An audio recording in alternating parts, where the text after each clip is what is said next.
সালামুন আলাইকুম। সলাৎ কি কাবার অনুসরণে নাকি রবের আয়াত অনুসরণে হবে?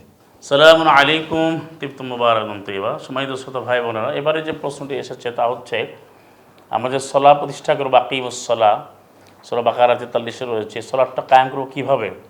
আমরা কি কাবার অনুসরণে সলা কায়েম করবো না আল্লাহ সুবহানাহু ওয়া তাআলার আয়াত অনুসরণে করব? এ ব্যাপারে অসংখ্য আয়াত রয়েছে। আল্লাহ সুবহানাহু সরাসরি আদেশ করেছেন, যেমন সূরাতুল আরাফ সূরা নম্বর 7 আয়াত হচ্ছে 3। এখানে আল্লাহ সুবহানাহু কী বলেছেন?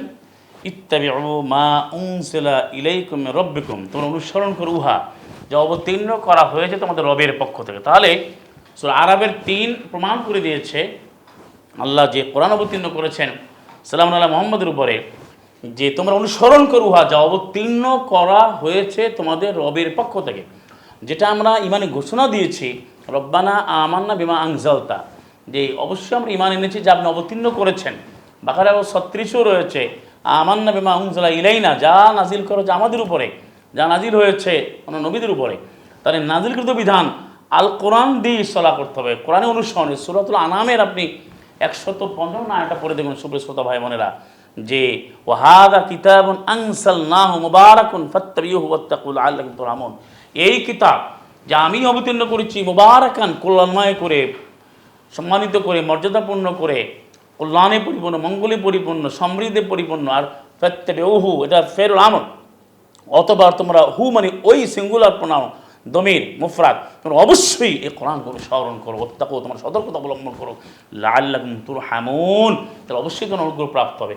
কোরআনের মধ্যে কোথাও বলে না তোমরা কাবার অনুসরণে সলা করো, কোনো আয়াত নেই, একটা আয়াতও নাই। বরং সরাসরি যেখানে বলা হচ্ছে হুদাল আলামিন, যেটা 396 অনেক দলিল দেয়, 225, সেখানে বলছে এই কাবাতে বসে কোরআনের হেদায়েতটা প্রচার করতে হবে, প্রতিষ্ঠা করতে হবে। এটা হচ্ছে কোরআন প্রতিষ্ঠা হবে, প্রচার হবে সেখানে। এবার নবীকে বলবো যে সালাম মোহাম্মদ ইয়া রাসূল বললে মা উনজিলা ইলাইকা মির রাব্বিক, হে রাসূল তুমি কাবা প্রচার করো, তা বলা হয় না, বলা হচ্ছে যা নাজিল করো যে তোমার রবের তা প্রচার করো। তাহলে এই কিতাব অনুসরণ করো। এবং সূরা আনামের 153-তে আল্লাহ বলেছেন যে ওয়া আন্না হাযা সিরাতী মুস্তাকিমান ফাত্তাবিউ, এই আমারই পথ, এটা অনুসরণ করো, আল্লাহর পথ, কোরআনের পথ।